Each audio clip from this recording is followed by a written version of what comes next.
Okay. Hello, everyone. Hope you're all doing well. Let's see, what do we have here? We have Becky says, hello, hello, Becky. Sartak. Remember, guys, our protocol is what? Age, gender, where you're tuning in from. So let me know what your age is, what your gender is, and which country, city were you calling from, or rather watching the program. We have Random here, same thing. And Random says, hey, Miran, male 18 Hamilton. Thank you for that. Says, I had my first spike of OCD in 2021. right? However, my OCD is very different from everyone. It hinders everything. It's no different from everyone. It does hinder everything. Let's see. Let's see if I can move this out.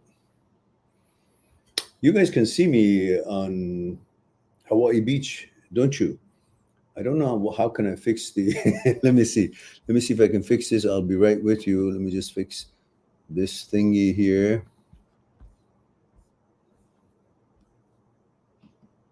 No.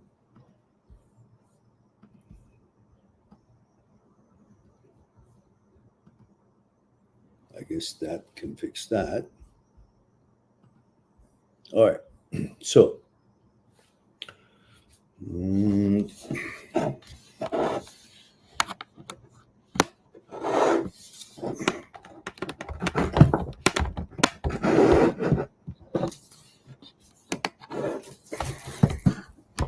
Sorry about that, guys. It's a slow budget studio, so and with all the money that you guys are supporting channel, I just splurged it around, so I never got to spend. So my brain, all right. Says my city is different. Everyone hinders. Anything, literally anything I do, my brain has an issue.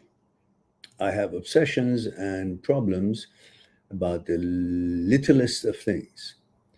My brain keeps on focusing on really tiny things, like what are feelings?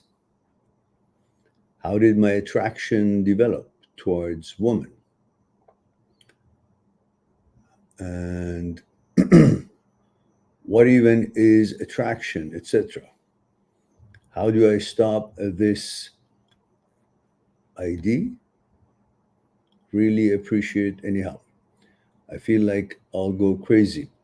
Well, you're already crazy, so don't worry about it. You won't go crazy. All right, jokes aside, it's a good question, and we're going to delve into that. I usually pick something that is of interesting nature, and we'll deal with that, maybe longer than usual. As you can see, my arm has gone into the ocean and the shark has eaten it, so it's only half an arm here. Oops. So let me just say hello to everyone else. Yash is here, says hello, sir. Yash, don't worry, don't forget about, oh, there it is, 17 male India. Thank you for that. And Jorge Espinoza is here. He says, what I do if I like girls before and now I don't for some reason, and I think night like guys, but I like girls before. Okay. Well, these are the things that you might want to go on my site, mindthatseekstruth.com. Make an appointment because these are interactions and I need to ask a bunch of questions from you. And then we'll have a dialogue and then I can help you with what your question might be. And Jorge says, Jorge male 21, used to like girls lots, and now I barely get turned on by them. I hyper focus on if I'm attracted to them in grocery or whenever I'm out and about, and it is ruining my life. No, what's ruining your life is your brain, and you can fix that. Don't worry. And Scott, what? Oh, Sartok. Sartok says, hello, sir. Why are you not taking my question? What question? Let's see. You just said hello and CC. There's no question. There is no question here, Sartok. All right. Now we go to random and we read this question again and we're going to discuss that. Random says, hey, Mehran, male 18, Hamilton. I take that's Hamilton, Ontario, Canada, right? Mehran, I had my first spike of OCD in 2021. However, my OCD is very different from everyone. Well, you say it's different because it's new to you. Otherwise, It's a run-of-the-mill type of thing, but it might be a little bit more focused, and we'll deal with that. Because regardless of the amount of OCD or how focused it is, the remedy is the same. It's nothing wrong with you. It's a glitch in the brain, and we'll discuss it right now. And if you wanted to talk to me more and privately later on, you can go on my site, mind@6truth.com, and make an appointment for one-on-one on Skype, and we'll discuss what's concerning you one-on-one on Skype. Since however my OCD is different, it hinders everything, literally everything, anything I do, my brain has an issue. I have obsessions and problems about the littlest of things. My brain keeps on focusing on really tiny things like what are feelings? How did I get attracted or attraction developed towards women? First of all, you're a heterosexual male, and as you say to me that you've liked girls and how you're attracted to them, that means you're attracted to them. And you're thinking about this feeling, which means you're a heterosexual male. And that's got nothing to do with you. That gender was given to you in the womb of your mother. You're not a creator. You don't have to worry about this thing. It's no different than saying, how does my eye see?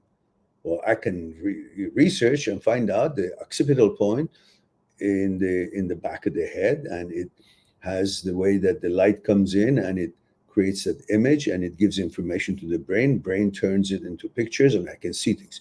But in reality, I don't need to know, because I'm not here unless I want to be an eye surgeon or a physician of some kind. I don't need to know how things in my body work in order to live my life happy, prosperous, and focus on the things that I want to accomplish on this journey of life. The fact that you're going to be focusing on every little thing is, first of all, you got to notice it's unnecessary. There is no usefulness to you. It's just the fact that the brain has been focused on trying to be perfectionist. And since childhood, we've been brainwashed to think that we are not enough. And to be enough, you got to be wise, you got to be thoughtful, you got to be knowledgeable, and you're always trying to prove yourself. So you think if the question of what is this feeling comes to you, say, I can be more by finding this reason for this. And you go into this philosophical way of thinking, which really has no use for you, but you think it will elevate you in life and gives meaning to your life, rather than life is a journey that you're here to supposed to learn a thing or two, and then do a thing or two and enjoy your life and prosper and learn how this journey is all about. You can't learn everything that there is to know in this life. So you need to focus on one or two things or few things, and then spend your life enjoying in that circle of learning about those few things of interest to you that helps you to prosper and accomplish something in life. Otherwise, if you want to allow your brain to run wild and focus on every little bit, as you say, you have no life, because there's not enough time in life for you to focus on. Let's say I'm having this tea. So my brain says, how is this tea made? Well, okay, I got to go and research. This tea was made in the mountains of Iran or Ceylon or wherever, China or India. And where was it been? I have to now call somebody in India, find out, did you make this tea? And you go on from there. Where did they harvest? How is it a bushel or is it a tree? And how do they harvest this thing? How many people actually have to do that? And how many people on a bushel? And then what do they do when they pick it? Where do they pick it? What time do they pick it? And how do they roast it? All that shit is unnecessary. All I care about is a beautiful, clean tasting and smelling tea. And it enhances my moment of enjoyment and experience in this life, and allows me to read my book even more tranquil. That's all I need to know. Otherwise, my brain is not me, that I think that everything comes up with. I have to pay attention to it and entertain it and run after to satisfy it. Otherwise, I'm not doing what I have been commissioned to learn. No, it's your brain. It's not you. You're not your brain. Brain is not you. Brain is an apparatus. It's a tool. And it goes crazy sometimes. It has gone crazy a little bit on you to want to know this, want to know that. And you focus on every little bit. What is this feeling? When did I learn to like women? How is this tea made? What about this car's engine? Do you think you have time that when you get on a bus in the morning or you drive your car to find out how the engine works? It might be of interest to you if you want to be an engineer or car mechanic. But otherwise, if you really allow the brain to lead your life, you'll go to hell while you're alive. That's something novel. While you're alive, you'll have a hell of a life. Why? Because anything you touch, how is this Kleenex have come to be? The trees have come to be cut down and then turned to pulp, and the pulp, all that shit. So if you think about it, there is no necessity for you to pay such attention and focus on every little fucking thing that is coming to your mind, because you're training and dealing and managing and allowing and accepting and treating your brain as if it is you and it has any mandate or it has any kind of legitimacy to ask these questions. For that reason, we need to discuss what is thinking. And then what is your role in thinking? And is it your thinking that you're using the apparatus of the brain and creating a question, and then you want to solve that question because it's useful to your life? Or is it a thought that has been created by your brain without your interference, knowledge, or even permission? Because brain makes thoughts 80, 90,000 times a day.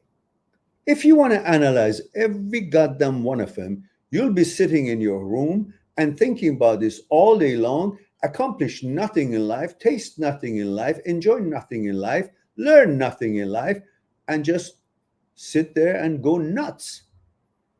If that's what you want, then you go on with what you've been going on, treating the brain as if it's some extraordinary intelligence in the world. Did you know that Dr. Sperry and Dr. Penfield, neurosurgeons,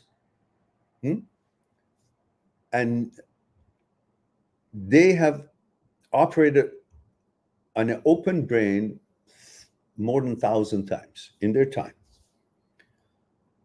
And they have been localized, they've been able to localize sight center, occipital center. They manipulate something in the back. And you know, when you break into the skull, after that, when you're actually operating on the brain, there's no nerve ends that you can feel pain. So that's why the patient could be awake while the surgeons were working on it and helping the surgeons to localize and together research something. They could localize sight center. They could stimulate something and you could see some light. Say, oh yeah, that's the sight center in the brain. They could localize motoring center. Like, you know, they would stimulate part of your brain and your limbs would move. They could localize speech center, but they could never localize intelligence center in the brain. They could never localize math center. They could never localize compassionate center. They could never localize consciousness center. They could never localize political center. None of that was able to be localized in the brain. Why? Because brain is not smart. It's just a material process machine. It's a manufacturing plant to make thoughts. Neurons are active and they create thoughts and they create images. That's their job. They're not intelligent. So when they come up with all kinds of thoughts, which is their job, it's based on all these inventory of information that they've received through sight and reading and propaganda and television and radio and hearing about people, seeing how people live and all that. And that information is in the consciousness, and brain picks up randomly and makes thoughts. That's its job. It doesn't know what you want. It makes thoughts unless you command a certain thought and calculation and configuration of certain kind of a problem that you want the brain to solve for you. Then you give it a mandate. Otherwise, it comes up with all kinds of thoughts every day. and you're oblivious to it, because in midbrain basal ganglia, there is a place called striatum. In the striatum, there's 3 centers. And then right beside it, there is a lever called caudate nucleus. Caudate nucleus's job is to shut down intrusive thoughts. For example, if you would be thinking about almost anything that you say you think about, focus on anything like emotions or whatever, the caudate nucleus says, well, that's bullshit. That's intrusive thoughts, not necessary. It's wasting time. He's thinking about everything, even how this shit is happened to be here, which dog was it, or which human was it, and all that thing. And then it shuts it off. It shuts down that function of the brain to continue on that tangent. But when caudate nucleus is not functioning well, it doesn't do its job automatically as it's designed to do. You're supposed to help it out and retrain it, reprogram it, rewire it to come back to its default setting. Caudate nucleus is like a automatic gear shift in an automatic gear shift car, that when it goes, it's supposed to change gear at a certain speed. And it sounds like this.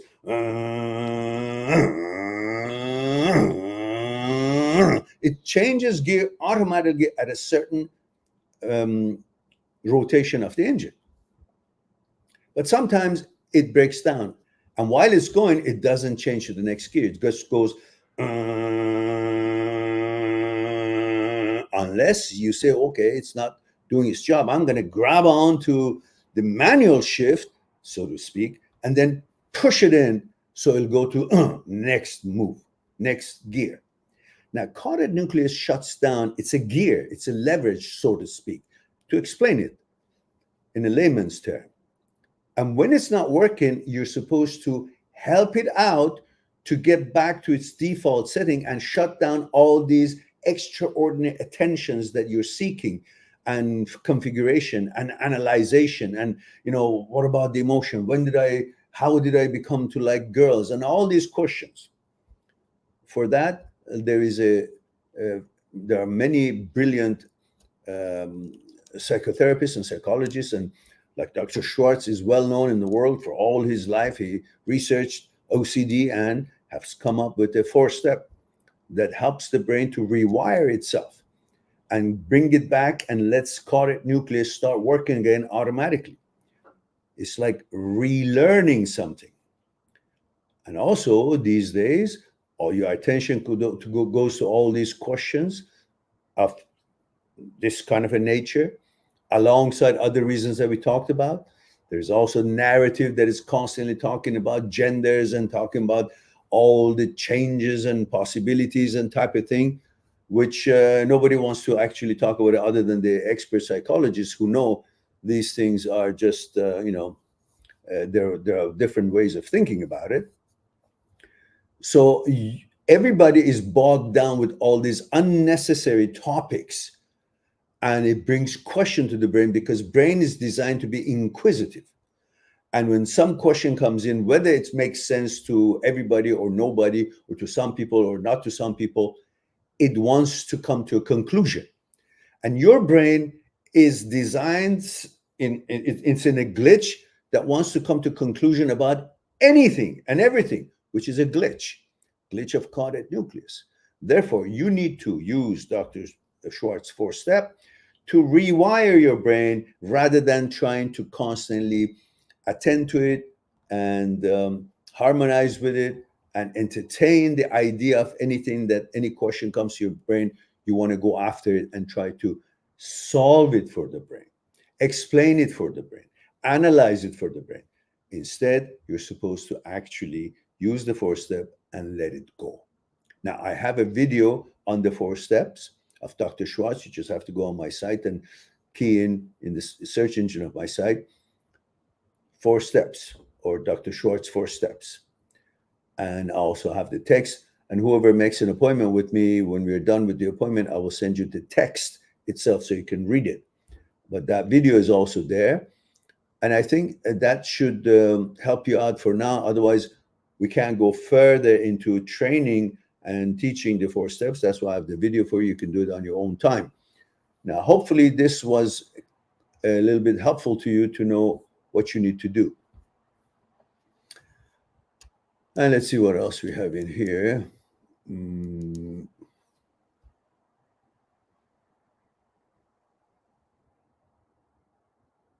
All right. Jorge says, Jorge Mail 21. Where are you coming from, Jorge? Let me know where is the location that you're watching the program. So I used to like girls a lot, and now I barely get turned on. That's all right.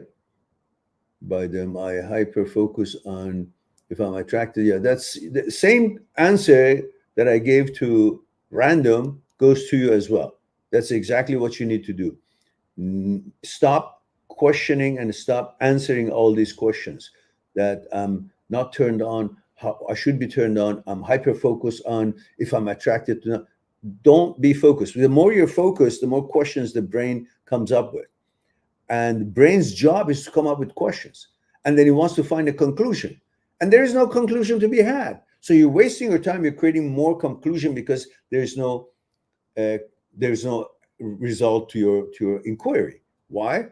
Because that's the way it is. You don't need to know how, why, this and that. Sometimes you're attracted, sometimes you're not. But all these movements, inner psyche movements about these sort of things, causes you not to be attracted because you want to know why, and why am I not? Am I or am I not? All these questions distracts you from what you really need to be focused on and takes your attention away from the natural reaction of you towards girls, and instead puts your focus on questions and reasonings, and you want evidence, and all these checking. It's just simply textbook OCD that moves on to other subsets of OCD, which is just wasting your life.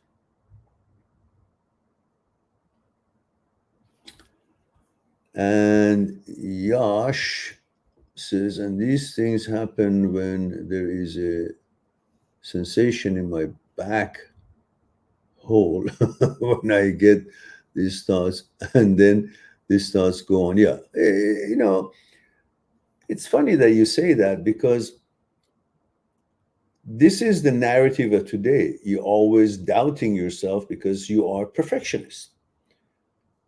And the fact that you notice these questions, it itself, and it's contrary to your values, it's not in line with your values, that itself tells you clearly that you don't need to wonder. You are a heterosexual, you like women. The question that the brain asks, it's an OCD base, and it makes you doubt everything because that's what the brain's OCD brain does. But it's not an evidence, because if you don't think about anything necessarily, sometimes your skin is itching and you feel like there is an ant on it, and you look at it, there's nothing here, it's what's itching. And if you itch it, you enjoy it. Oh, that's good. And sometimes your asshole has got fungus, it's not washed clean, and you feel something. It's, oh, I felt something. Does that mean I like something go up there? Am I a homosexual, or am I enjoying that? These thoughts, then you want conclusion, because you created a question out of nothing, out of something natural. Just like your arm scratches, your bum could be itching. And when you itch your bum, actually it's very joyful. It's very enjoyable. But then, so, oh, does that mean I no, it's just the way it feels. So no question need to be asked. Just itch it, scratch it, and go. But you want a conclusion. You want a question. Why is it itching? Well, because you didn't wash it well. Why is it itching? Well, because we itch anywhere doesn't have any reason for it. It's lots of bugs and things in our skin, and sometimes it itches, and sometimes it's, I don't know, some cold and hot, or sunshine, or whatever, or scratches, or some mosquito bite. There are many reasons. I'm not going to be concerned with it when it's just something I itched and it's gone away. Whether it's here, asshole, wherever it is, stop entertaining, analyzing, and all that shit. That's OCD. It's got nothing to do with your interest, inclination, whatever. But because you're at the age that we always want to be the top dog, the alpha male, and this is a normal thing in every young man's brain, then I want to know what it is. Am I good man? Am I a strong man? And all these things that I want to be more than what I am. I have to measure up to something. If you stop wanting to measure up with anything, any movie character that you've seen that is really manly, and they've created a man's feature to be that what you see, I don't know, wild caveman or some kind of a rude animal or whatever, you think all that is manhood. No, man is you. And everybody has their own character. The stereotype is what you want to prove, if you are that or not, if you're a perfect man or not. All that is bullshit. Everybody's a perfect man. So if you can come to terms with all these unnecessary analytical thinking about trying to make your brain represent itself as if it's you, then you're going to waste your time, because brain is just an organ. Sometimes it's a glitch, like your intestine. You end up having a diarrhea. You say, oh, what do you say when you have a diarrhea? What do you say? Oh, I've been a diarrhea loving person. That's my normal being. No, there's something wrong, and you go get some medicine, or you get some, I don't know, yogurt and rice, and soften and take care of your tummy, and then it goes back to what it was. You don't agree with the fact that, oh, that means I've always my system was a diarrhea, but I never knew that. No. But when something goes questionable in your brain, you come to a conclusion that, oh, maybe my inclination is changed. What does that mean? I have to analyze it. I have to be sure. Why? Because you love the way you are. You are whatever you are, whatever gender you are. That's what you love, and you want to protect it. You happen to be heterosexual male. So any of these things bring a question at your own young mind and OCD brain, and makes you go nuts, because you want to make sure that you are perfect. You are perfect. Everybody is perfect. So stop that nonsense. All right. All right.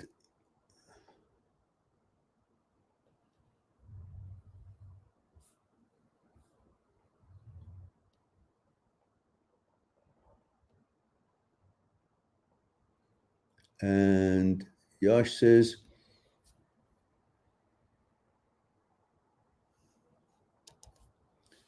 sir, my question is getting disappeared. Can I say that question after the stream in the comment section? No, Yash, because I put these things to make it easy for myself. If you believe me, I get so many questions every day, and if I can't be sitting, otherwise, just doesn't make sense. At least, we need that. That's where the appointments comes into the picture. I don't know why your questions get disappeared in the comment section. Different thing, not that food thing, please, sir. Can you answer what? It is different thing, not that food thing. Food? Please, sir, can you answer that? No, I can't, because there's so many things. I really don't want to spend my time writing. If I do that for you, I got to do for everybody. I've done that for years. I've done constantly back and forth. I can't create this consulting session on comment area. So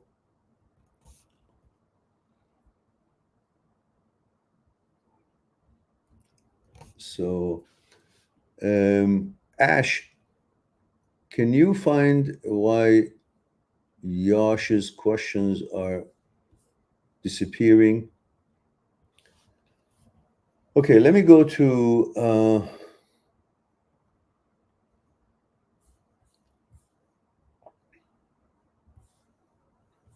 let me see who's next. Miyamoto is here. Miyamoto Musashi. Why you put it Musushi? Supposed to be Musashi. Fix that hero's historic name. Miyamoto Musashi is my favorite samurai. And Miyamoto Musashi says, hello, sir, long time no see. Ah, that's right. Miyamoto says, I Your content helps me a lot from HOCD. Thank you, Miyamoto. So, Miyamoto, have you seen Sasaki Kojiro lately? Your nemesis. And all right, let's see what we have here. Sunshiny says, should I date a man who just got out of 5-year relationship? Feels too into Sunshiny, you first got to let me know your gender, age, and where you're tuning in from. That's our protocol. Like Dub says, male, California or Canada, I don't know which it is, 27.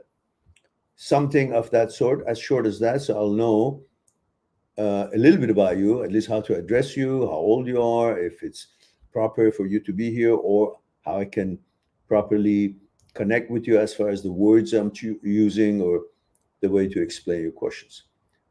So I'll just go on to the next one until you get that information from you. And Dub says, male, I guess, California, 27. Does sexual attraction start from the mind, or is that determined by the direction of sexual arousal? No. You can have sexual arousal for same gender, but you're not interested in the same gender. But it could be the anxiety, overactive amygdala creates anxiety, and the fact of you want to be top dog, and every male you see, you feel inferior or envious. All these, but it's got nothing to do with your response. And what else did you say here? Where was that? What happened here? Oh, the sexual attraction shortens. No, it's genetic. The genetic is not controlled by the brain. So you're born heterosexual, you're heterosexual forever. Whether your brain comes and interacts and comes up with ideas, suggestions, images, and intrusive thoughts or not, you're not going to change. You're just going to be bothered because that is contrary to your values, and the brain is making those, and you think brain is you're the brain, and you get confused, but it's not. Brain is an apparatus, is an organ, is independent system, and you're the awareness. You are what you are, your genes and your awareness and your values and all that, and therefore it's irrelevant if you want to fall for that. So simply don't pay attention to whatever the brain is suggesting to you. Follow the way that your genetics are put together, and your interests, what's your inclination, what's your preference, what's your values. That's it. Now we go to Stephen. Stephen says, good morning, man. Good morning, Stephen. Says, Stephen, male 43 LA. Thank you for that. And Stephen says, I am at work and I have a lot of downtime tonight. I saw you were like, oh, good. Thanks for joining us. Stephen says, you were speaking about doubt. Even though I don't believe it, I recently began doubting I'd be back in a relationship and wonder how will it happen and with whom.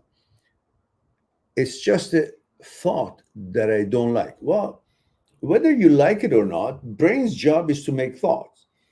And since you too also have like 8 other billion people, some kind of an OCD brain, we all have some version of it. You're being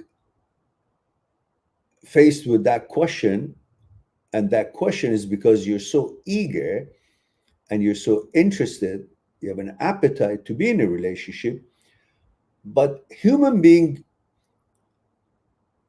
believes something if he or she knows or sees it. If you can see something or know about something, then you believe it. But if you don't see it right away, like you don't have a girl in front of you that says, hey, like, I want to go out with you. I like you and let's go on a date. Like you don't have that's happening. And you don't know that this will happen. Like you don't have an evidence, or somebody with a crystal ball hasn't come around and say, hey, listen, thou shalt meet this girl within 3 weeks.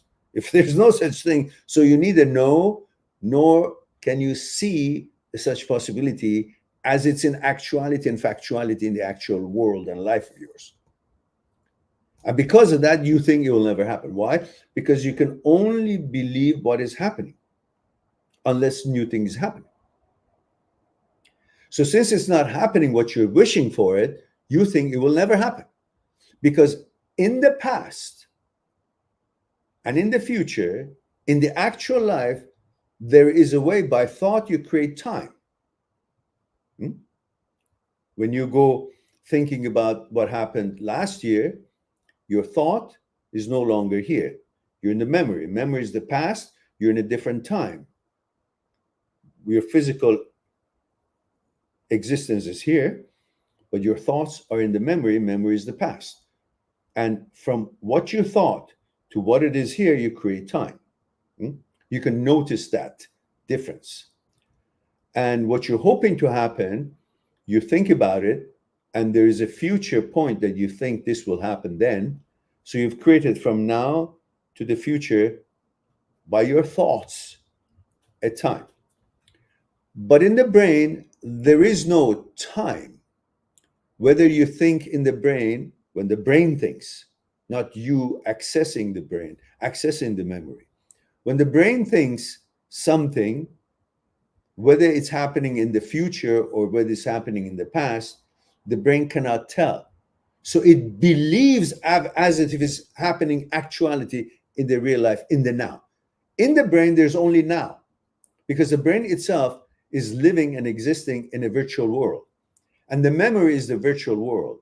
In the virtual world, brain being in the virtual world, memory being in the virtual world, everything is the now, because there's no difference between like my awareness, my existence, my being here, me now talking to you guys, and what has happened last week and a week before, a year, or whatnot. That's memory. I can tell the difference.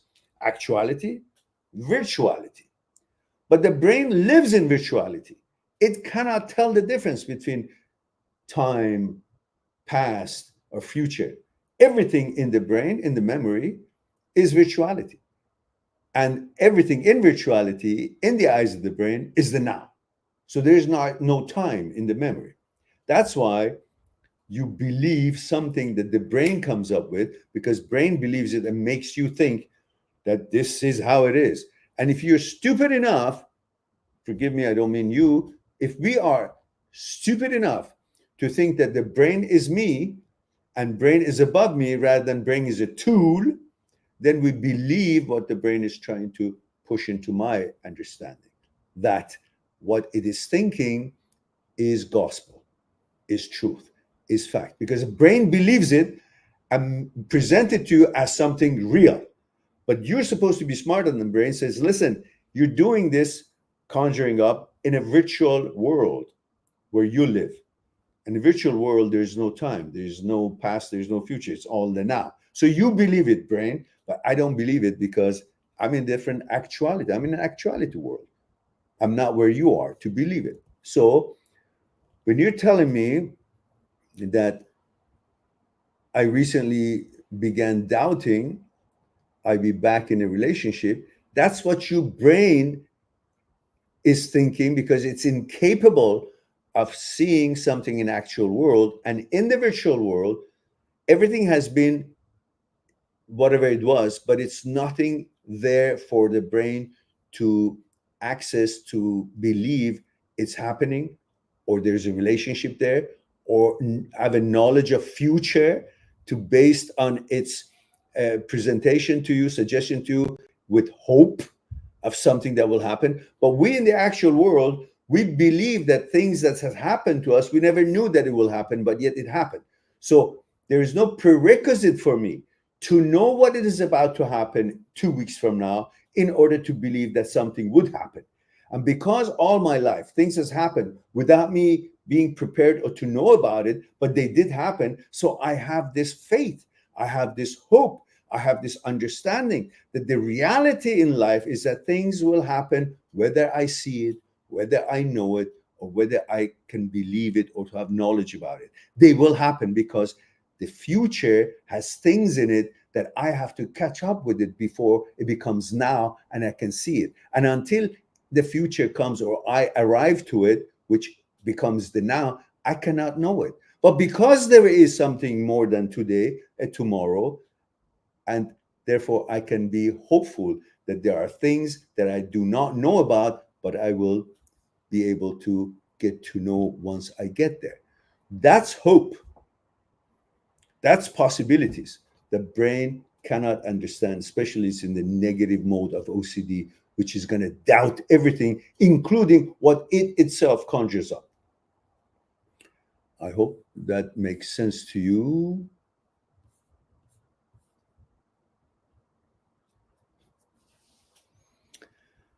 Now, let's go back to,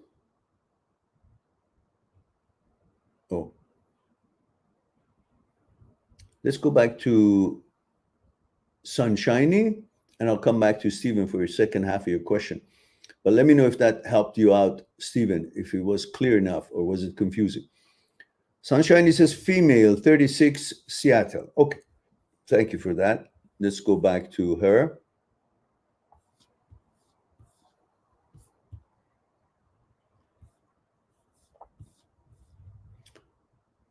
So Sunshiny, 36, Seattle. By the way, you know, I went to Seattle U a long time ago just for English language studies before I entered college. But that was cool. I like Seattle. You know, Seattle U was cool. Sunshiny says, should I date a man who just got out of a 5-year relationship, feels too intense? When you say just, what is that just? Is that a month ago, 2 months ago, 5 months ago? Could you kindly let me know? I'll address your question gladly. But let me see, there is a super chat here, and traditionally we got to go to super chat first. And don't you guys forget, the channel needs support, so don't make me say it, but you know that what you learn in this channel, what you hear, is second to none. And I'm unanimous on that. So, God damn it, support the channel, otherwise we go out of business. All right. Ash says, Ash has sent us a super chat for £5. That's pretty generous. Thank you very much for that. Helping the channel.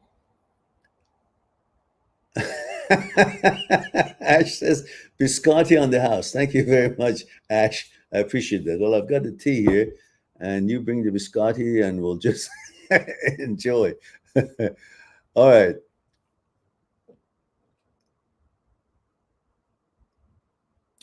Ash says, your comment can be seen now. Sartak. Okay, so why don't we go to the super chat? Ash, don't you have any questions with the £5 that you just splurged? And this, I appreciate the £5, Ash. It's I don't want to explain more, but it's quite generous for you. But you shouldn't have, because I know. Okay, Ash says, Mehran, Sartak asks, male 34, totally straight male. And he says, when I saw porn of girl having big breasts, my mind imagined having bigger breasts than her. You gotta laugh it. Why are you guys taking these things so fucking seriously? Brain is a crazy part of your body. It comes up with things that is unimaginable and not factual, but it has the power to create that. Brain can come up with things which is called it is something that you can create, but is not something that is naturally or factual. It's called neural ensemble. It's the power the brain can imagine things that in reality cannot be done. Very simply said, you can imagine a lion with the head of a duck. It's impossible in real life, right? But it's very possible because the neurons, of course, for that, the neurons should be traveling from one end of the brain to the other end of the brain, all exactly at the same moment and pretty synchronized for this two pictures that is not reality to line up and create that image. So brain can come up with all kinds of things that are not necessarily truthful. And because it's in top of your head, the brain, you believe the shit. You need to understand you're above the brain, and therefore you judge for what the quality that the brain is suggesting, image, thoughts, whatever. And if it's not standard, if it's not acceptable, if it's not in line with your values, you decide when it's not truthful and actual and meaningful or logical, reasonable, you dismiss it. That's it. You're not supposed to be, oh, because I saw a woman's big boob and I thought I have bigger boob than that. Well, okay, start playing with it yourself. Well, you're losing a chance. I mean, we all like big boobs, don't we? So don't knock it. So what I'm trying to say is you just laugh at it and say, okay, that's a kind of, interesting thought, but what the fuck? What is that? So that's it. You don't need to analyze it. You don't need to think about it something. You don't need to think it means something. No, it's just the glitch of the brain. Brain is amazingly capable to invent things, come up with things, and useful, unuseful, meaningful, irrelevant, garbage, nonsense, depends on what your values and things are. But beside all that, it also can create all kind of nonsense and not truthful things. It's imagination. And that imagination got nothing to do with your choices. It just happens. But you can choose or not choose, veto it or choose to entertain it or just pass by. That's how you deal with it, rather than, oh, I got to find out why it happened. Well, what do you mean? Would you question it if you would just I don't know, imagine your dick is like the size of a elephant's trunk? No, you would say, oh, you really, I'm pretty hot stuff. So stop these questioning, because neither one of them are true. Neither your dick going to be as big of an elephant trunk, or you're going to have a big boobs bigger than that woman that you see in whatever you watched. So stop analyzing everything. Just live your lives. Brain is made to make thoughts. Just because it makes thoughts doesn't mean the thoughts are meaningful or relevant to you. Let the thoughts come and go, and you choose and live with your choices and vetoes. If the thought is useful to you, you use it. If it's not useful to you, pass by. It's no different than walking in the street and you see a piece of shit on the corner of the street. What are you going to do? Poke onto it? What is this? What kind of an animal has this? Is it a human's shit or animal? What kind? What has he been eating? None of that shit. You recognize this shit and you move on because it's not useful to you. You don't analyze everything you see in the street. Do you know how many things you see in the street that is not in line with your values? Whether it's food or people's activities or people's lifestyle, or it's a car you don't like, or whatever it is. What do? You analyze, why is it here? Why are you here? I don't like. You just move on to where you are in line with it, like where you want to go, where your destination is. Same thing. You think just because you saw big boobs and you think of that, okay, well then laugh at it. The more you entertain these things, the brain gets trained to think that you want these things to continue. So it will continue these imaginary bullshit and then confuses you, make you think something that is just irrelevant to you. So the best thing to do is like walking by and seeing all kind of people with different lifestyle or different language or different behavior that is not interesting to you, and you pass by. Same thing with the brain. Brain is not you, you're not the brain. So when it talks nonsense, just pay no attention and move.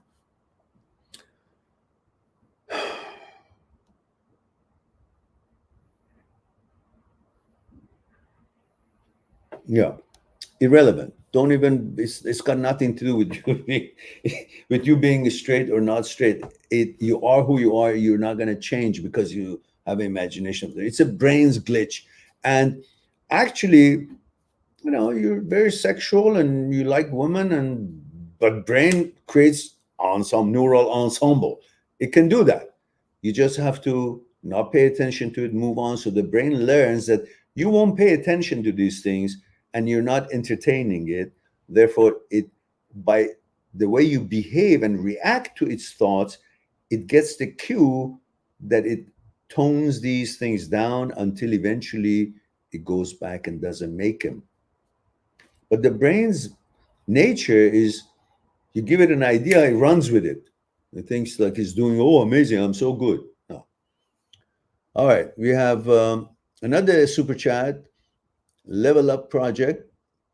And let's see where I can. Okay, Level Up says, hi, Miran, Australia, male 31, and my ex is 21. Your ex is 21. Your ex is 21. You're 31, your ex. How long have you guys been together? I mean, can you tell me that? Because if she's 21 now, which is your ex, depending on how long you guys were together, maybe she was bloody too young to go around her. I know it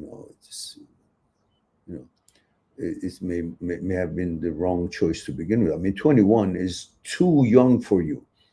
21 hardly knows who she is, let alone knowing what kind of man she wants. 31, you know what you want. By this time, you're very close to know what you want. In the next 4 or 5 years, you will know pretty much exactly what you want.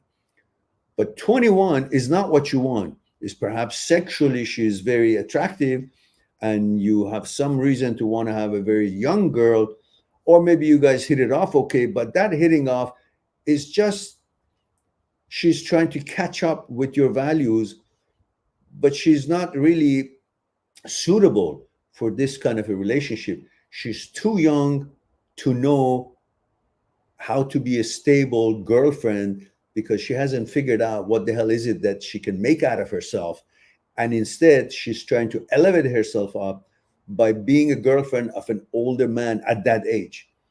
Now, if she was, let's say, 40-year-old and you were 60-year-old, that's not a problem because she's old enough, mature enough to make her choices, what kind of a man she likes. And that's perfectly fine. But if you are 20, if she's 21 and chooses someone 10 years older than her, if she was 30 and you were 40, it would be fine. If she was 26 or 7, you were 37, it would be fine. But at 21, she hardly knows who the fuck she is, what kind of a woman she is, what kind of a man she wants. When she doesn't know who she is herself, what she has accomplished, what she wants to accomplish, where she's going, she would hardly know what kind of a person she wants to be with. So that was, to me, in my opinion, a wrong relationship to begin with. But let me read the rest. Oh, here it is. It says Australian male 31 says, my ex is 21, 10 months post BU or breakup. Okay, 10-month post breakup. All right, 10 months. That means she was 20 pretty much when you guys broke up. Ooh, way young, man. And it says, I worked on fitness, health, and wealth. She's partying and sleeping. Oh, there you go. That's your answer. I said that way before.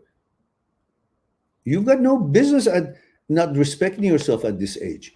You're 31 fucking years old and you have no respect for yourself, going around a 21-year-old who actually doesn't know who she is, who she's not. Maybe there are some 21-year-olds that are very wise and very, maybe traditional or have values for themselves and they're not sleeping around and happen to be hitting it off with you. But obviously this wasn't the one. And you tell me that she's been sleeping around. I still have feelings. You still have feelings? Well, where's my ugly stick? You know about the ugly stick? Ask Stephen and Ash. They will tell you about ugly stick. That's when you actually don't respect yourself and you come up with all kind of things like this, that she's too young. She doesn't know what kind of a girl she is for herself, let alone know what kind of man she wants. She's sleeping around and you still have feeling for her. That's not a feeling of need or love. That's a lust. She's young and probably beautiful, hard body, and you just want to be on top of her. Well, that's physical relationship. But when you want to take it to a mental and relationship, you can see it doesn't work. Why?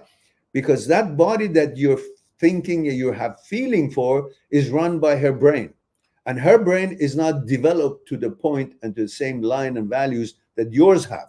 So obviously relationship and love happens in the consciousness level. Her consciousness is so far away from you, and your consciousness is so far away from her. Naturally, two people's consciousnesses are separate from each other to begin with, let alone if the age is so much difference and the cultural background or maturity background and all the values are different.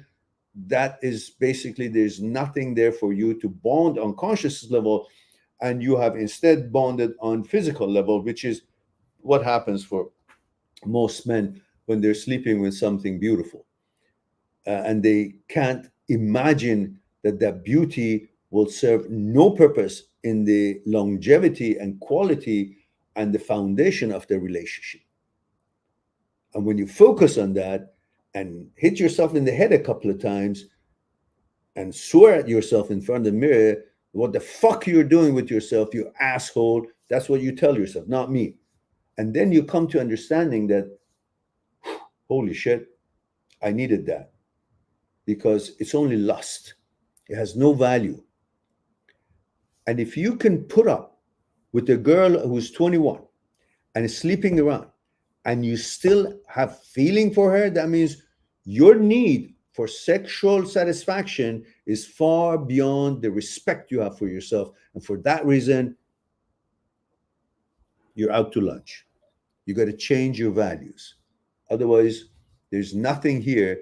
The best thing it can do for you, the biggest help I can do for you as a consultant, as someone older, as a goat, as whatever the fuck you want to call me, is to put your tails between your leg and run as far as you can away from these kind of girls at this age with this mentality, wisdom, and level of reasonability and values. That's all. There's so many amazing women who are in their late 20s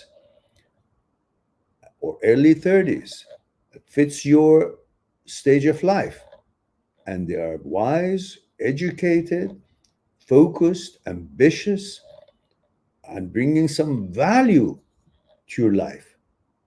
You think all you need in life is putting your dick somewhere and that's a relationship? Every woman is capable to lay down and let you have it. But what is she bringing to that relationship other than the bedroom? Nothing. Class, values, makes you feel strong, makes you feel respected, makes you feel valuable. It's something that nobody else is able to attain or reach out. So you're special to have a woman that nobody else can touch, so to speak, after you guys have become an item. I don't care about her past, but to a level. But if you guys have hit it off and she makes you feel important by behaving in such a way in society that makes you feel special, that you're a man, that you can only you can be in a relationship with this woman, and she doesn't let others to hit on her or flirt with her, or she doesn't flirt with anybody else, that makes you feel special. You can't have with this one. So what is it that you're looking for? Mentality is not there, values are not there, respect and loyalty and values and class is not there. What the fuck you want? That, what I consider, is nothing but a jerk off. You do that, you will see that you don't like her anymore, at least for about 10-15 minutes. These are blunt talking to you, but I need to talk to you guys in this way sometimes, because you guys seem to think that just because your desire for pleasure is high up there, that means you got to give up everything in your life and be bogged down with the lust that you have for this kind of relationships. You got to have some personality, you got to have some values, you got to have some standards, And if they are not meeting your standards, move on. Have respect for yourself. Anyhow, I hope you got your money's worth.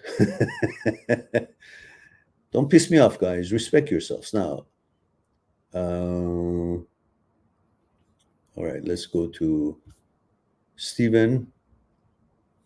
We have CF Butcher, £5 from United Kingdom. Thank you very much. By the way, guys, I appreciate the fact that you guys have noticed our request for taking this channel seriously and supporting it.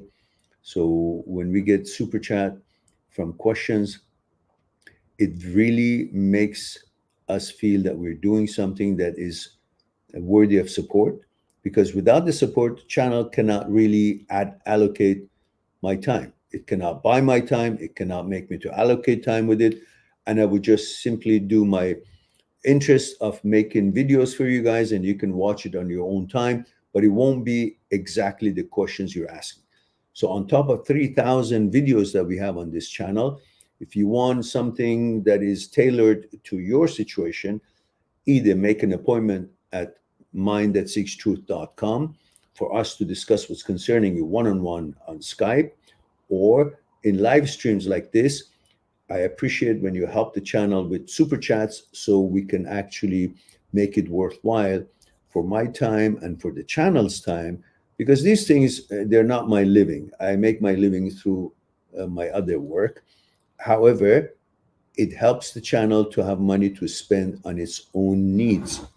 And if I don't have that support, I will not continue after 13 years supporting the channel by my own money. I expect people who think this channel is worthwhile to help us out, and I appreciate that. So thank you for making that.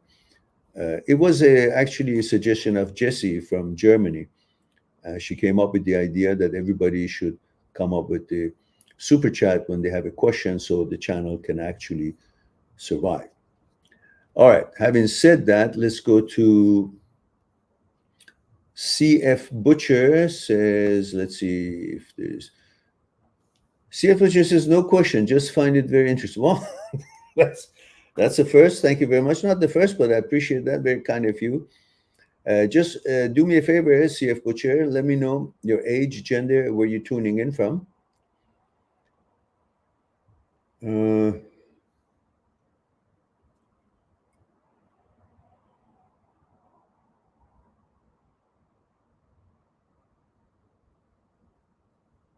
And Just Mike says 36, male, 36, Germany. Wie geht's heute, Mike? Geht's gut? It says, the woman I recently dated claimed at the beginning to want a serious relationship and her own family. 6 weeks later, she said she wants threesomes and sex with multiple men. I feel betrayed. Well, dump her. She's a slut. Simple. Don't feel betrayed. Feel lucky that this is what she said, so you know this is not the woman you want to spend the rest of your life with. If the woman doesn't have enough respect for herself, or is not exclusive to one man, it's up to you. If you're that kind of man who can absorb that, go ahead. But if you're not, then they say, thank you very much. There's the door. I appreciate your time, but I'm not interested in, seeing you fucked with other men. Simple as that. And they think this is an in thing today. No, it's not in. If you're, the real man, you don't want to see that kind of shit. And if you do, well, that's your business. Then have at it. And don't feel betrayed. Just say goodbye and let her go about her journey. Everybody has a different journey. You live by your choices and vetoes. If this is not your choice and your values, you veto. Move on. Don't waste your time. There's so many amazing women out there. So many amazing women out there. Which without them, life is really not fun. So go find them. Give your wonderful self to someone who's worth it and values you and is looking for certain class and certain personality, certain exclusivity. You can be whatever you want to be to each other.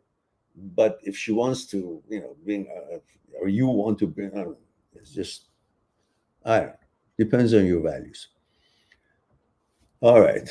We have a little guest on the screen. Thank you. No, people, animals, insects like me. I've got ants on my screen. All right. So, what else? So let's go back to Stephen. He has another half.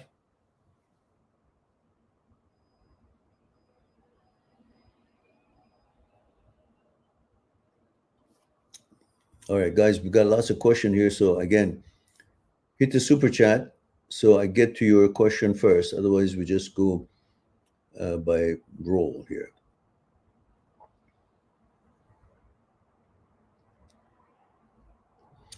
Robin asks, Robin, I need to know your age, gender, where you're tuning in from. Everybody who wants to ask a question, there are two requirements. One is super chat, and the other one is age, gender, and where you're tuning in from. Age, gender, and where you're tuning in from. At least gives me some idea who you are, where you are, how old you are, how I can connect with you, how I can address you, and so on and so forth. And CF Butcher is male 36, Southampton, England. Oh, thank you for that.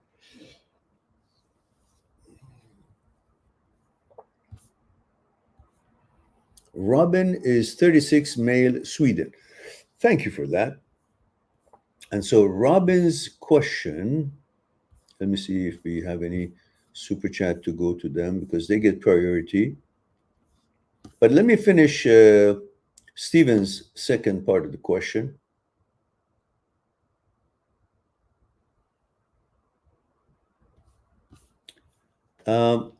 Stephen says, lately, Mehran, I've also been missing my old job and the people. I was there for 8 years, also missing my dad and just how everything was in my life. Everything is constantly changing in life. Okay, I'm going to share with you something that it might or might not be accurate, but you be the judge of that. First of all,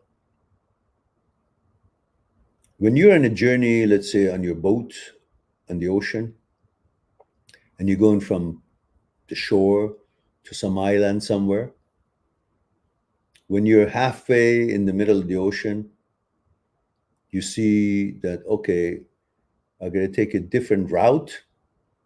It seems to be more suitable for where I want to go.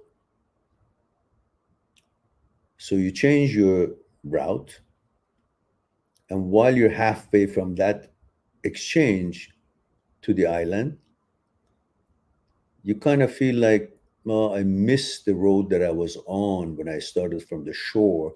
Maybe I should have gone from that road to reach the island. Well, remember, at the time you make a decision, you believe that that decision is correct. Otherwise, you wouldn't have made it. So the path that you took from the shore to that island, you thought it's correct. But at a certain time, certain moment, you realize that there's a better decision, which was going off that road to a different pathways to that same destination, island. We call that success, let's say. So you had a reason you changed course. Now that you've changed course, you're halfway toward the island, you don't remember your reason, but that reason still exists. You just don't remember it. So you need to be loyal to the reasoning and the logic you had at the time that you made the decision to switch from the path that you were taking to that island and curved it to a different path, which seemed a better thing to do. Now, when you change from your old job, you had a reason, remember? You had a reason. If you remember those reasons, it would be great. If you don't, I try to remember it because we talked about it. You wanted more money. You wanted more expertise. You said, I cannot get any higher than where I am in this place. And I want to learn more and become better at my job. and I want to make more money. So we talked about it a lot, and you decided that, yes, I got to go there. And you went there. And many nights in the ICU, it was very difficult, challenging. You had hesitations, but you relied on your ability to learn and become a better and more expert in what you do. And you did. No longer you were afraid to be by yourself there. You relied on the support that was there, and you relied on your learning ability, and you came about something that you can count on, and you're confident now. Now, you don't have incompetence or feeling of not being able to perform at your job anymore, which is very important. That means you have arrived to that point that you wanted to arrive by having changed your job to become more expert in your job, learn better, and become more professional. Okay.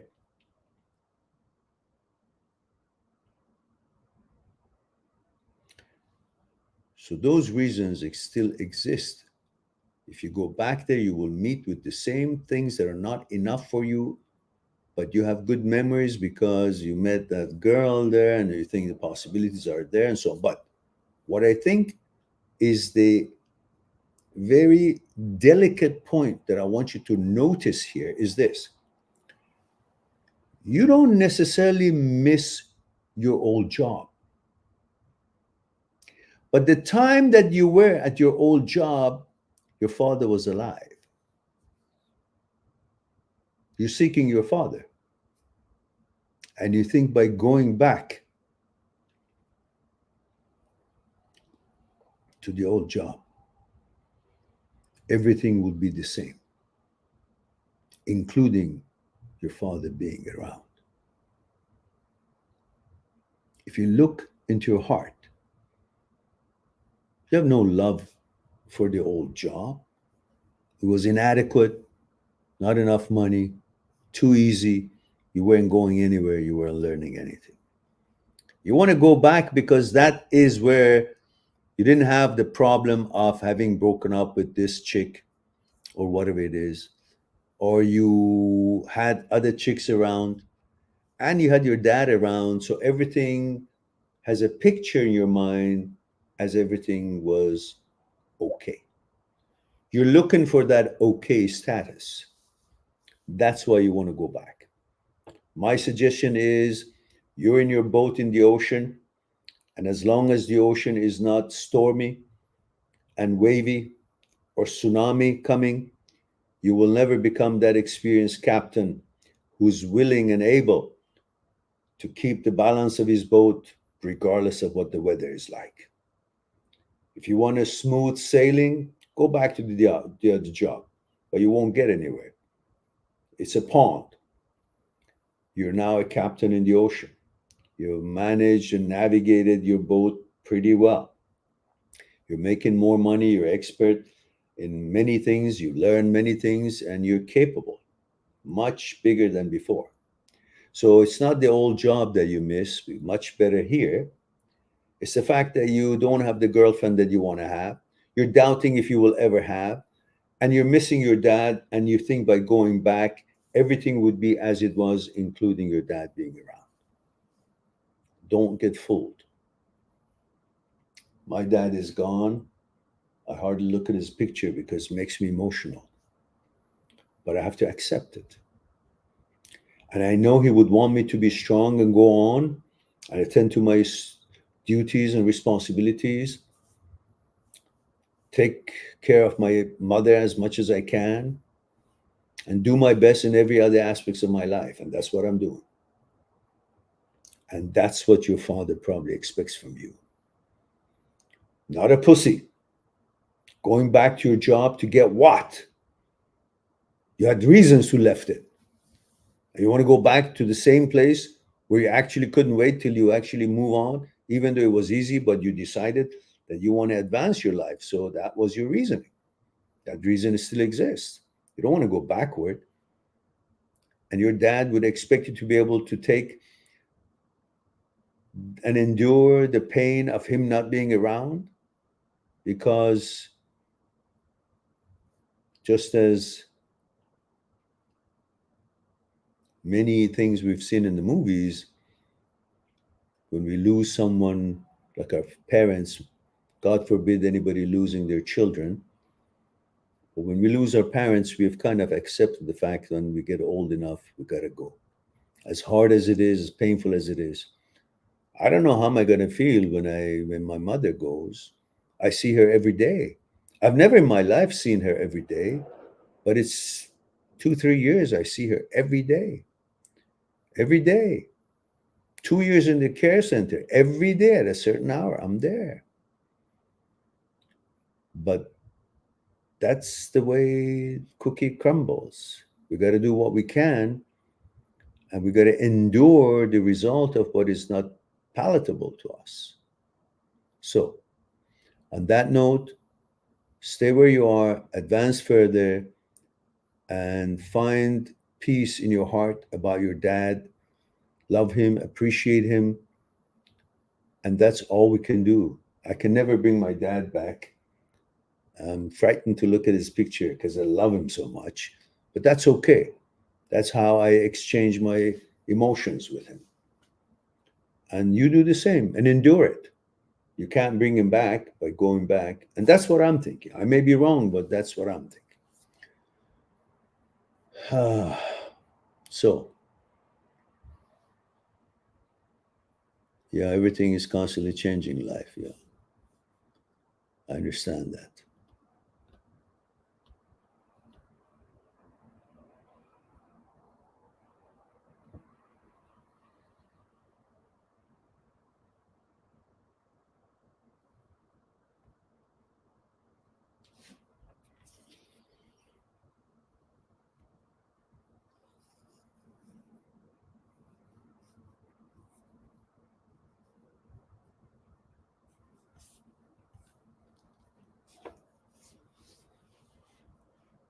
All right, what else we have here?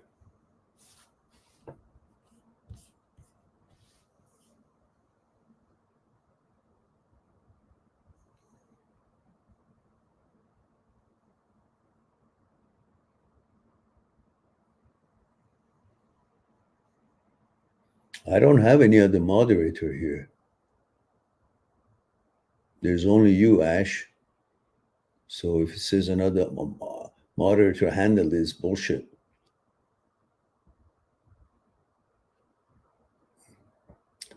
Um,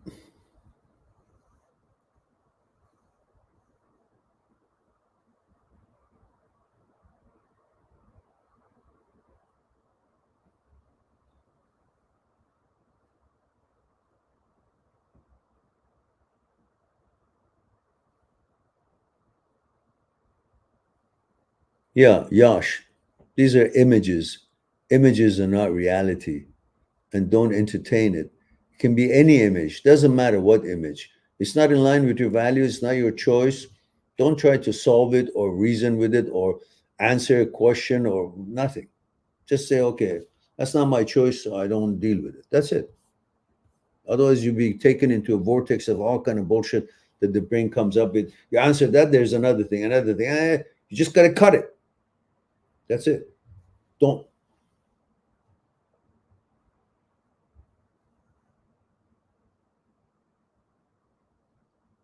No, no, no.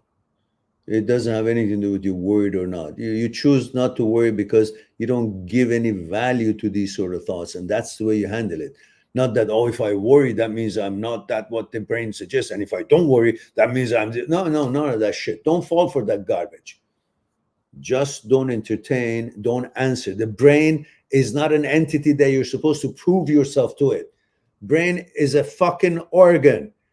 Are you going to prove to yourself who you are, what your values and your choices are to your liver? No, because you know liver is an organ. Brain too, it's just a fucking organ. You don't prove yourself to the brain. It's just an idiot. It's a nosy idiot that you are. It's below your pay. It's below his pay grade. Whatever you're asking, just tell him to fuck off.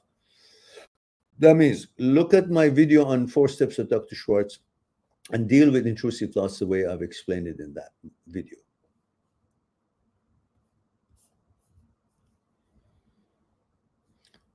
All right.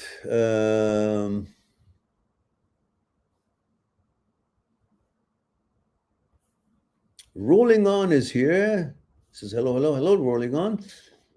Rolling On says, has Indian immigrants ruined Canada culture? I see videos online and it doesn't even look and feel like Canada anymore. No, in Canada, we have all kinds of people. Some from India, some from Iran, some from Japan, some from China, many from China, some from Russia, some from all over the world. And among us all, Iranians, Indians, Japanese, Chinese, Russians, French, German, whatnot, they're assholes and they're good ones. Just the nature of human beings.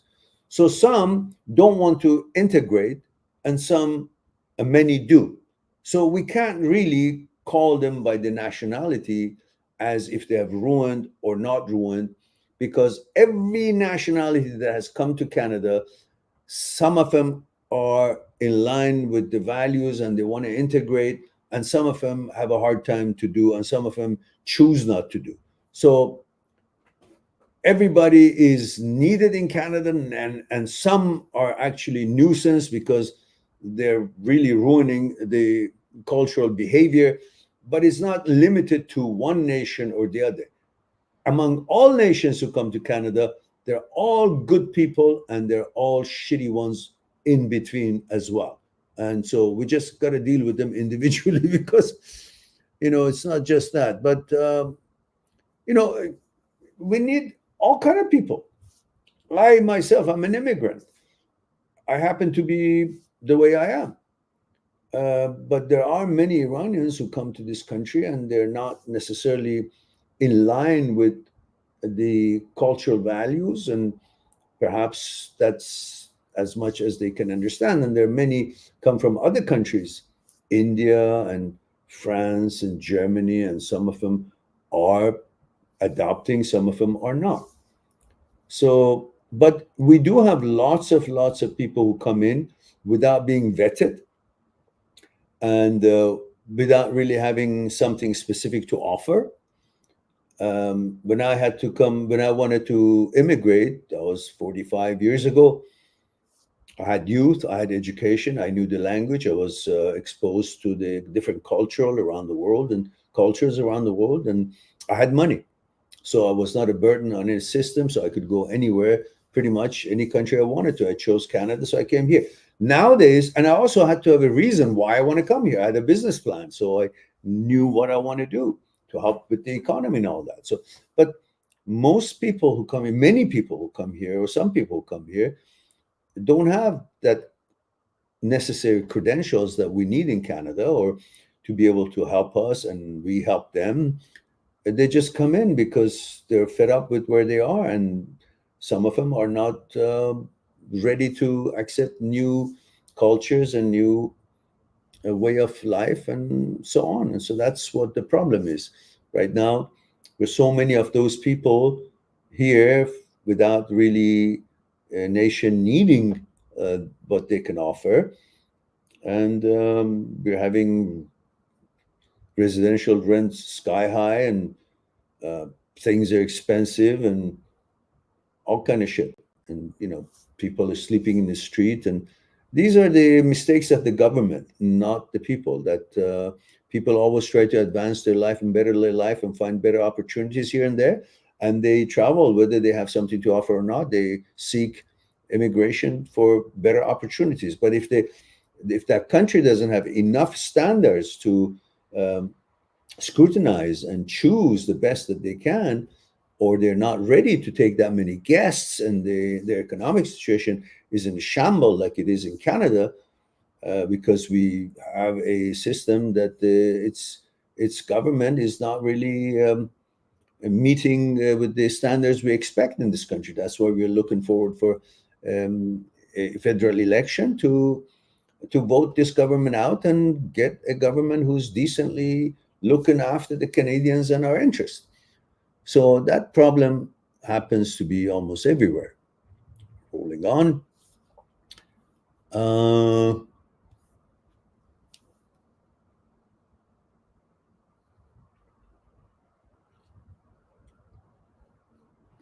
All right. There's so many questions. I don't know. I'm waiting to see which one we should take first.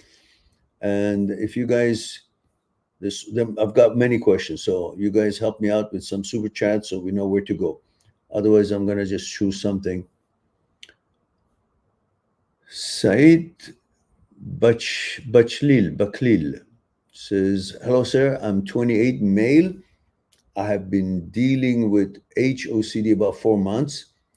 I'd like if I see some gender word handsome pops up, like you said.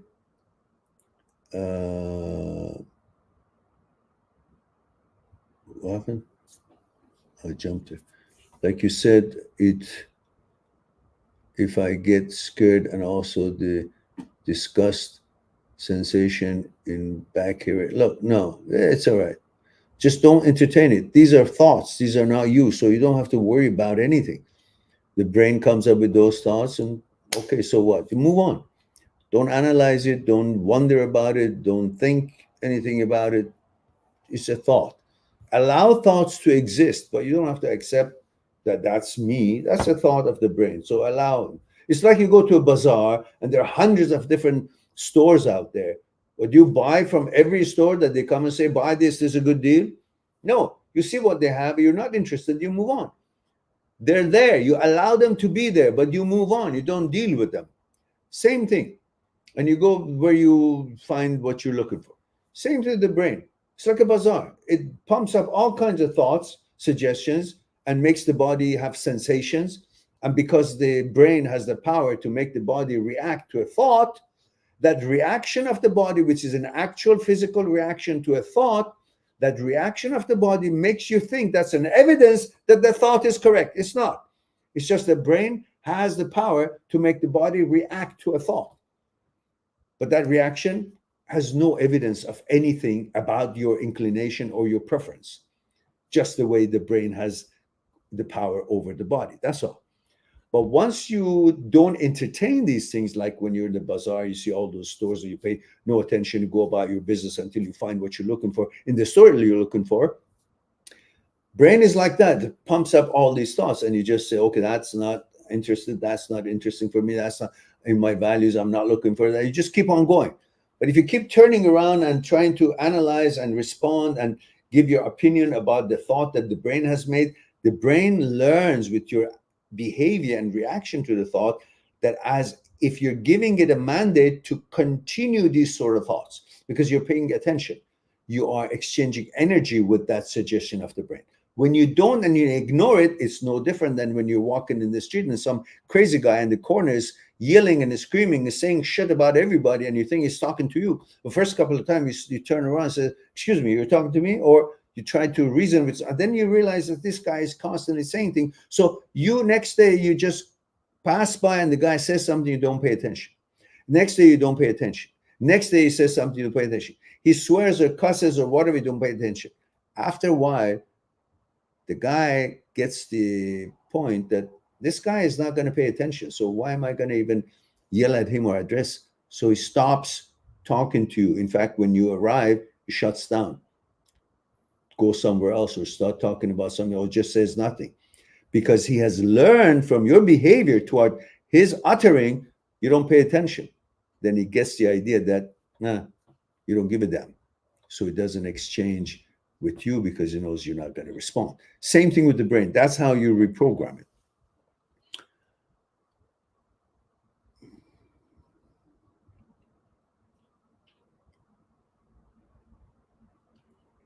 And Robin says, Robin Richards. And Robin Richards, Robin, did you tell us where you're tuning in from and how old are you? Yeah, he did. 36, male, Sweden. It says, hi, can you control the thoughts that pop into your mind? No, because they're not your thoughts. They're brain's thoughts. It's like saying, can you control that guy in the other side of the street, what he's going to say next or what his thoughts are? It's exactly the same. You can't control his thoughts because you're not in control of his brain production.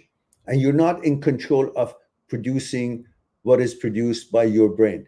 You're only able to give mandate to the brain about something that you want the brain exclusively to handle for you because you have brought about the question. that you want the brain to analyze. Then the brain gets the mandate from you and does what you want. But there are many, many times during the day you're busy doing something or doing something else by your choice, and the brain keeps throwing suggestions and thoughts out. They're not your thoughts, and you don't have to worry about it. So when you change your question here, says I changed my question. I want to say, can you control the intrusive thoughts? Is the same answer. You cannot control intrusive thoughts. You cannot control thoughts. You just can ignore them. Don't exchange with them energy. Don't exchange discussion with them, because then you give values, and the brain wants to say that I'm you. Brain is stupid enough that doesn't understand it's a fucking tool that has been added to us as an apparatus, so we can use its abilities to do things for us, calculate something, learn something, produce something, and all these things. It thinks it is you. It wants to be you. So it tries to engage with you. But you put him at his place by not engaging with it when it's talking nonsense. It's no difference than when there's somebody walking beside you, or some merchant in the street or something, that you're engaging a conversation, I don't know, about economics or the merchandise that he's selling. And then suddenly he goes off track, starts talking about some nonsense that is not relevant to you, and you're not interested, or you find it obnoxious, and you just say, okay, thank you, see you later, and you go. You shut it down by not being there to exchange. Because if you're not there, if you're not paying attention, the brain learns you're not there, you're not paying attention, you're not playing the game, you're not exchanging. Therefore, it shuts up, because there's no chance for it to gain anything by constantly talking by itself.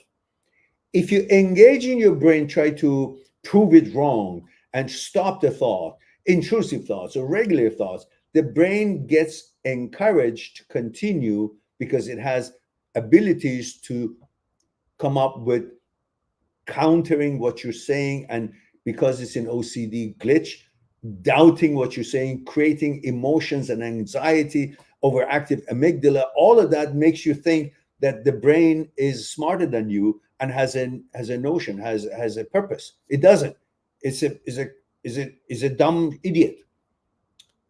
But it can fool you, because it also creates anxiety and goosebumps and this and that feeling in your body, or fear. Then you take that as an evidence that the brain might have intellect. It doesn't.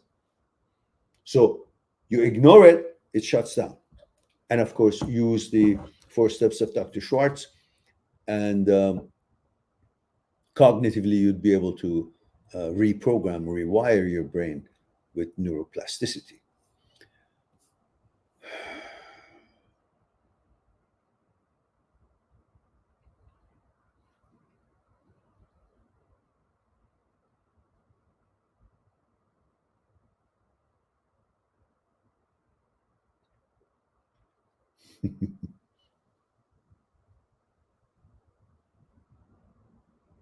Level Up says, I swear she came off really mature. Yeah, well, maybe she came off really mature, but is she? Now you've seen her. She's not mature, so fuck it. Let her be. You're not her daddy. You're not responsible to fix everyone. And if you're stupid enough that for a piece of ass, you're willing to let go your values and standards and fuck up your life just to be between her legs, well, then shame on you. You can't think by giving me $2.99 I'm going to defend your fucking purpose. So got to be more than that at least. So all right, Level Up says, thank you, Maren. I didn't want the relationship at first, then she really chased. Of course they do, because one way of a very young woman, if they're stupid or not classy enough, because there are anomalies, there are very mature ones while they're at the age, and they have roots and they have values and they have respect for themselves. We're not talking about them. But one way of the regular girls who are at very young age, like 20, 21 and so on, they want to elevate themselves without having done anything or accomplished anything, but they want to elevate themselves. In that way, they go with an older man. And they chase you if you're not interested. because they want to show to their other same age girlfriends or some maybe guy friend to make them jealous, and that look, I'm mature enough that this guy is with me. But as soon as you see that she's just using you to elevate herself or show to the other girls, or some jack who didn't pay attention to her, or whatever happened that they broke up, you got to leave it, because that's not the girl you're looking for. It's just a toy. And don't exchange your values and your respect and your standards for a piece of ass. There's so many beautiful girls out there, and we men are visual. We see their beauty and sexuality. We think, oh, they've got all the other credentials in the world too. They're ladylike, they're classy, they're exclusive, they're faithful. No, they're not. It's just a young woman who hasn't matured yet, and some of them are great, and some of them are still going to act like a whore.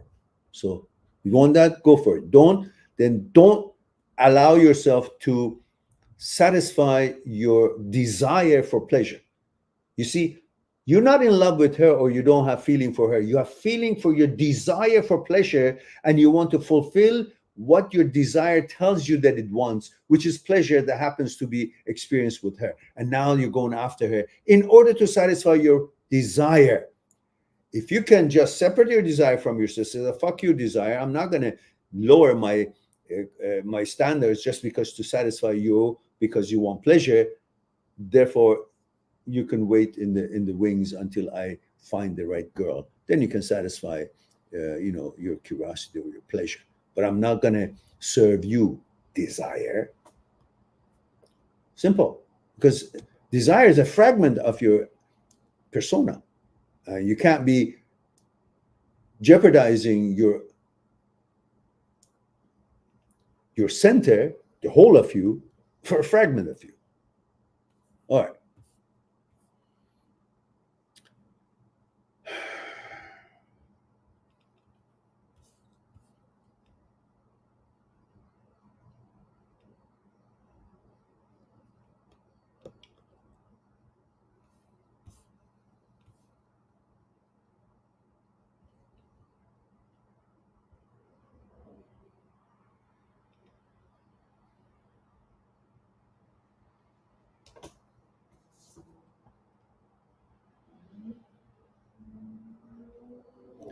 And Yash says, but someone said online, like, you have to do ERP, expose yourself.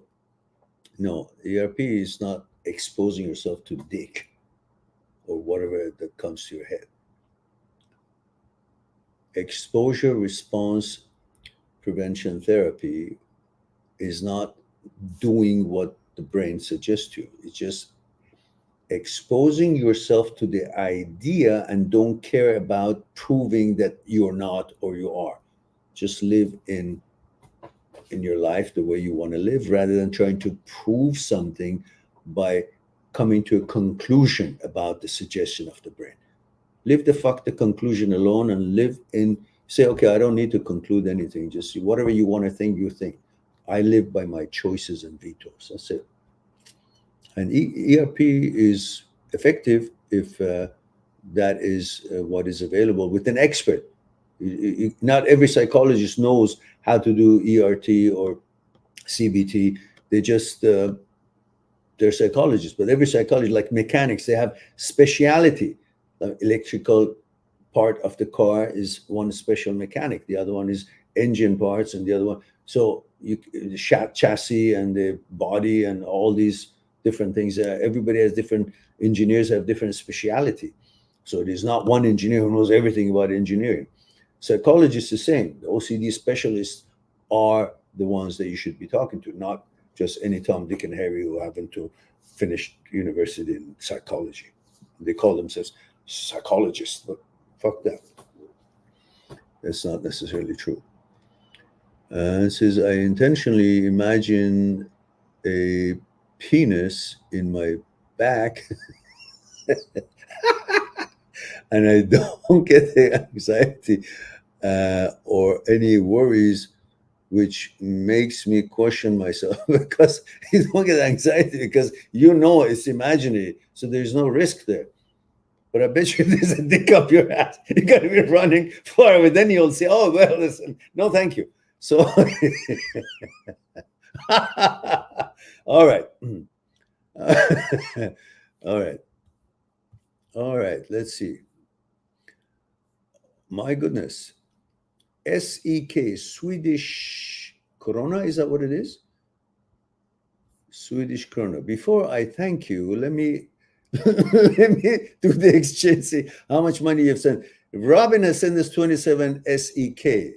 So we go here, say how much is 27 SEK to Canadian dollars? So let's see. $3.55. Okay, good enough. Better than $2.99. So you passed. And Sartak says 40 rupees. Says, is inferiority make you think opposite to your values? Yeah, you feel inferior to someone maybe who's got a better looking body or is very handsome, and you associate that with what the girls would like, because we all want to have a good body and be handsome, so the girls would like us. So when we see somebody handsome and fit body, we say, well, that person is jeopardizing my chances with the girls. So you kind of feel envy and that inferiority feeling, because especially if somebody is, let's say, has a nice pretty girl walking with him, you feel envy. It doesn't matter how that guy looks.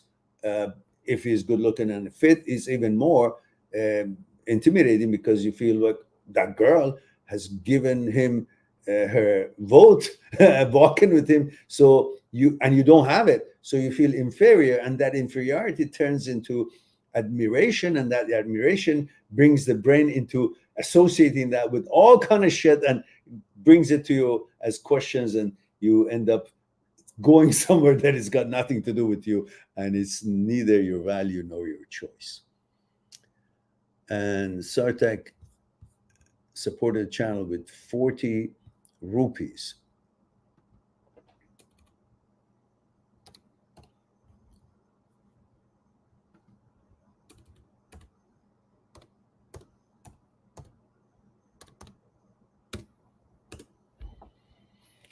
All right, and thank you very much for your support.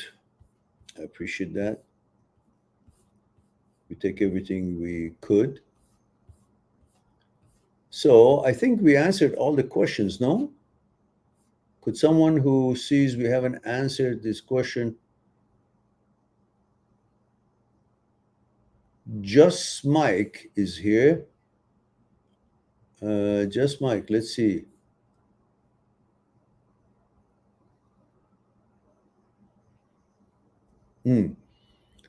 We answered your question, but you also say, she also said she feels emotionally numb and doesn't know if she can ever love again. She said she suffers from avoidant behavior. She stopped counting her sexual partners after she was with 30 men. Well, okay, all right. You're not her psychologist, you're not her doctor, you're not her daddy. So thank her for the time she spent with you and move on. Don't think that by paying attention to her, caring about her, she's going to love you. Just, that's not your business. Go about your life. Is too short to want to suddenly take someone as your project and just to be disappointed within a few months after she gets all your attention. And the more your attention you pay to the women who don't bring anything to the table themselves, eventually they get a big head and they think they're all that, especially if they're got some, if they're lookers.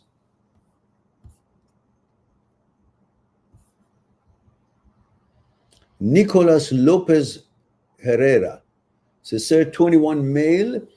After all this time, it doesn't feel like thuff. or thoughts anymore. Just feels like everything I see, every time I see a man, I'm attracted to him. No arousal, but my face feels red and it feels intense. So what? These are all emotions that you have for one reason or another, inferiority, anxiety, whatever else. But imagine if he's got, his hands on you, and then you will turn around, do something. But this didn't happen before. This happened only after I had that one thought years ago that started out. Yeah, it's your thought that you're entertaining it, and the brain sees you entertaining it, so it brings more doubt and more suggestions and images, and then you wonder about the suggestions and images, and then that translates into emotional reaction when you actually see a man. But it's got nothing to do with the man. It's having to do with the brain having wind you up to be focused on such questions when you see a same gender, when it was never a question. And it's not a question even now, but your brain bringing your attention to something that is not your question. It's the brain's OCD way of creating that question, and you're trying to answer it. And there's no answer because it's not you, it's the brain's suggestion. So stop trying to answer that and move on with these sort of concerns at all.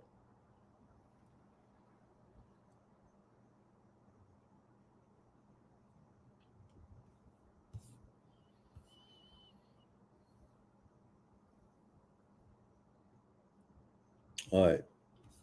What else do we have here? All right. Looks like we've answered all the question.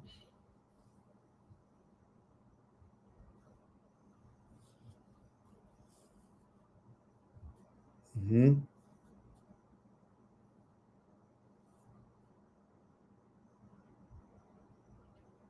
I hope so, Ash. I hope so.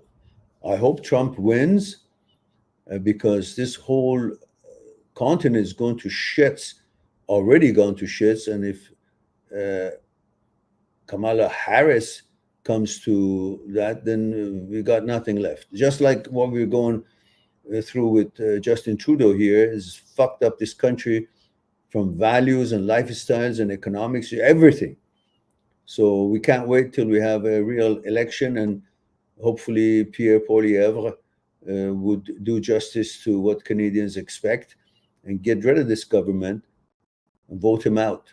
And so I hope for the Americans, for Trump to win, and hopefully their system would affect ours and save us from the incompetent leaders that have been ruling this country with the help of NDP, Jagmeet Singh, which have kept them in power, and that they're shitting all over this country in everything, everywhere, economics and foreign interference with our elections, and sympathy with the foreign systems, foreign governments, and everything else, WEF and the rest of them, globalists and so on and so forth. Mm,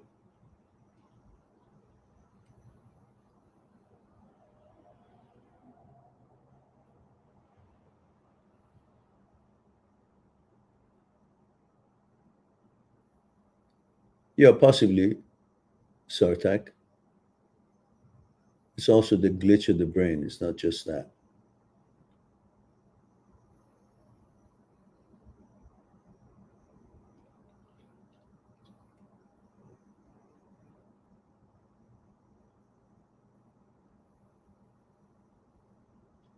By the way, you guys, I'm switching, I'm actually separating the OCD, intrusive thoughts, and HOCD videos that I have on my channel, the one point on this channel. I'm switching it to a new channel that is called HOCD, intrusive thoughts, OCD, and you. And exclusively, they'll have all those topics of videos on that channel. So I'm reloading them. Hopefully, eventually, it'll finish. But right now, there's only 10 on that channel. So you guys might want to go and subscribe so we can meet the number of subscription and get 4,000 watching, so we can then monetize it and help the channel. The channel would help us, in that way as well. It's let me just put it here for you.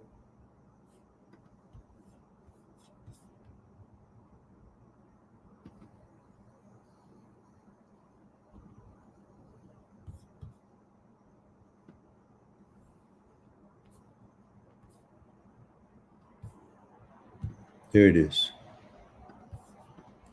That is what it's called. I'm going to put it down here. And I'm going to put the URL as well here.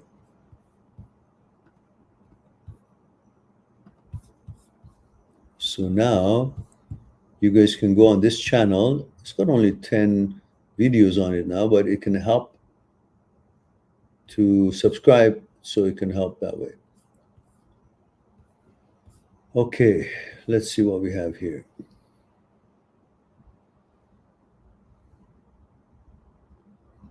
Yeah, Pierre is good. So far, so good.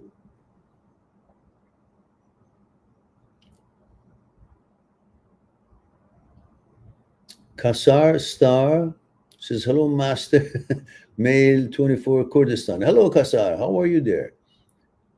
And okay, guys, it looks like we answered all the questions. It's 2 hours and 2 minutes and 9, 10, 11, 12 seconds and keeps going on. So it's time for me to mosey on out. It's about 3 a.m. here. So if you don't mind, I'll take a leave of absence from you guys, and I'll watch something and enjoy myself, and then I go to sleep, and tomorrow is another day. So I look forward to our next live stream. In the meantime, I have to say, I love you all. Thank you very much for being here, allowing me, giving me the opportunities to share a thing or two with you. And thank you for the ones who send us a super chat. I appreciate that. We always need that sort of stuff. And the ones who haven't, shame on you. Next time, do better. So I look forward to our next live stream. In the meantime, be good to yourself. And to the others, I'll talk to you soon. Bye for now.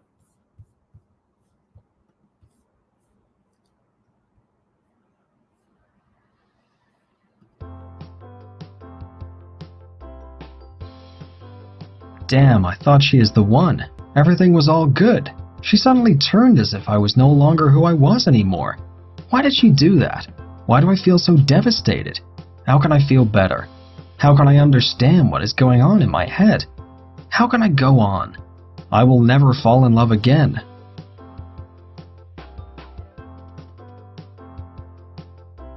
Ah, things finally make sense.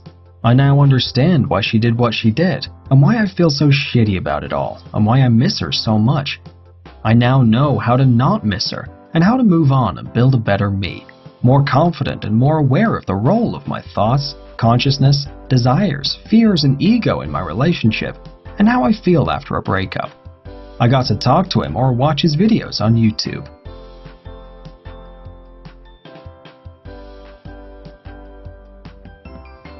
It may all seem like a mystery to you right now, but you can always go to my YouTube channel where you will find over 300 videos on this subject and more. You can find out exactly why you feel the way you do and why your thoughts are the way they're reacting, and the role of your psyche in all this. Plus, how to feel good again, become strong, and get your confidence back and ready to move on. And more importantly, how to move on. And you will certainly be fine once you know how your mind works, dear. If you still needed to talk to me one-on-one, that's always possible through my site, mindthatseekstruth.com. There you can book a Skype consultation time for us, and we can chat about what's concerning you.